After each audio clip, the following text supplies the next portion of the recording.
Udo, you go back to the days when you were in Accept, in Balls to the Wall. I could be wrong. Is probably one of, if not the biggest album in the United States. Yes, definitely. What was it like? When that album came out. Accept was probably not as well known, but then that album comes out. For you as a musician, and back in those days, what was that like? Because breaking into the U.S. market is not an easy thing to do. Oh no, definitely not. I mean, I think we were very lucky. When the album came out in America, that was also MTV was brand new. And then we were lucky that they put the Ball to the Wall video on MTV, that was the first perfect thing. Yeah. And then overnight we had 120 radio stations, they were playing Ball to the Wall. And then we started with Kids touring in America. I mean, that was a perfect beginning for us in America, definitely. And then in a way we were nearly living in America for 3 years, Yeah. And that was, I think you can say also we were very lucky at this time that things happened like this. Mm-hmm.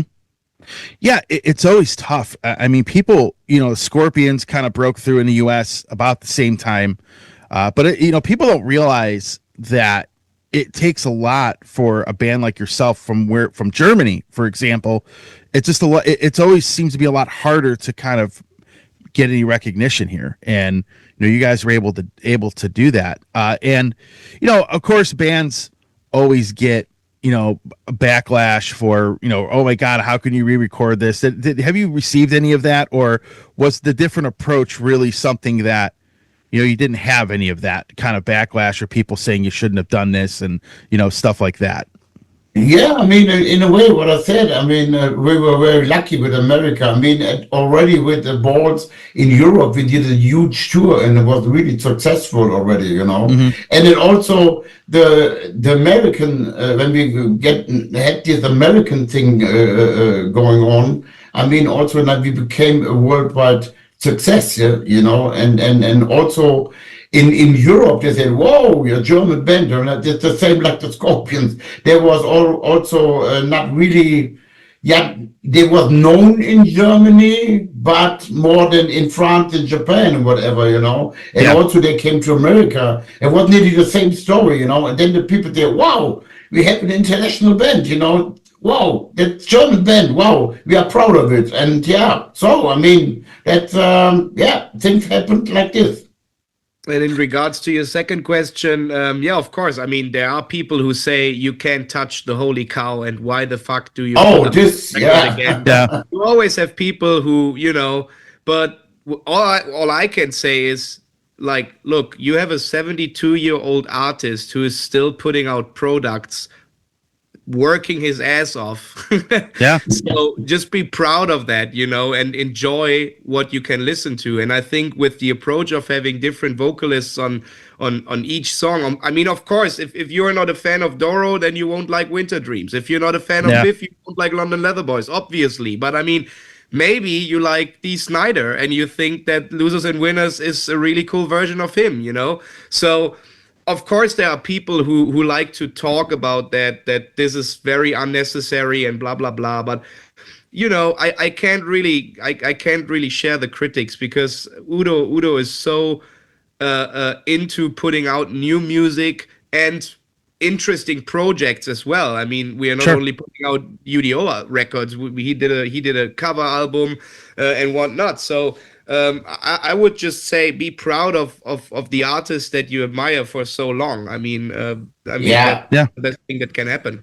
You always have people that criticize something, Also when you put out a new album, UDO album or whatever, it's always like this. I do this now for 50 years, and always these things are coming up, But so far with the Ball to the Wall Reloaded album, I did already, I don't know how many interviews, and all the journalists are really like, wow, it's great. Mm-hmm. And of course you have something going on Facebook or Instagram and say, okay, or maybe I don't like this and this, but it's just, let's say 90% liked the whole thing, and 10% maybe said, yeah, why you do this, you know? So, but anyway, I mean, I'm really happy that we did it, and I think it's also a fresh thing, you know? It's also, on one hand, we didn't change anything arranging-wise, but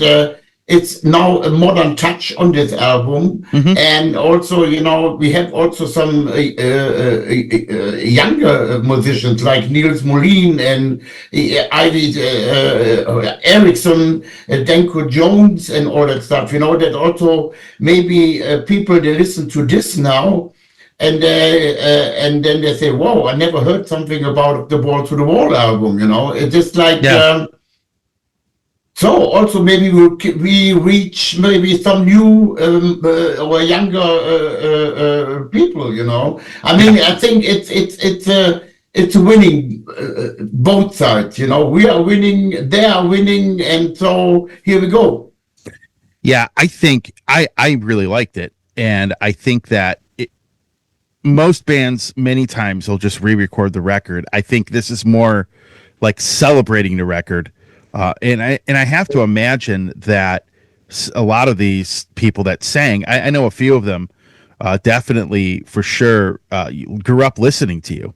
So now they get to play. So, you know, for a lot of the singers, it had to be a lot of fun because a lot of them either were contemporaries of yours, you know, people that were doing music around the time when, you know, you were in Accept, and Accept was kind of at their height in the US, like Dee Snider, you know, for example, or a guy like Biff, who's been, I mean, I think Biff is the same age as you, still putting music out. So I think if you're going to celebrate a record and you're going to re-record it, this is the way to do it. And even singers that I'm really not as into, I think sound great on this album, you know. So it's I thought you had a great approach to this because it's not your typical re-recording, right?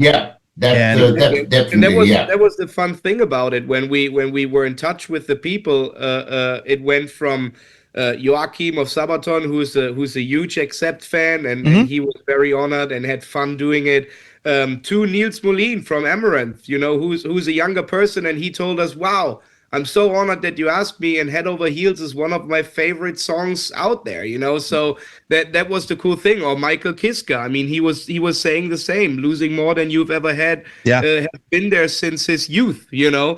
And you can hear that on that record. That's so cool about it. It's not that we just asked them, hey, can you sing this line and this line? No, they did the whole song and had lots of fun doing it.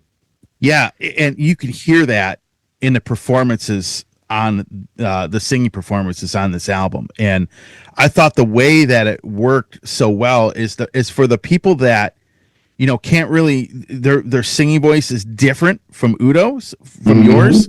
You were still able to make that work on this songs. And yeah, I mean, it's not, because when I saw this, I remember before this came out, I saw the list of singers, and I'm like, man, there's people on here. Like, I could see Tim Ripper Owens doing a great sounding Accept cover.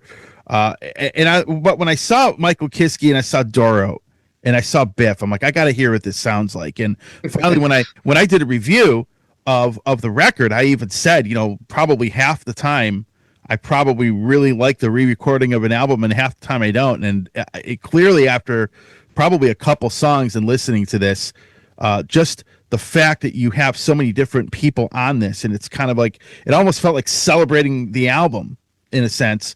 I thought your approach was great to this, to be honest. Yeah, I mean, the thing is, especially with If, it sounds like a Saxon version. It could be a Saxon version. Right, yeah, exactly. I was thinking that.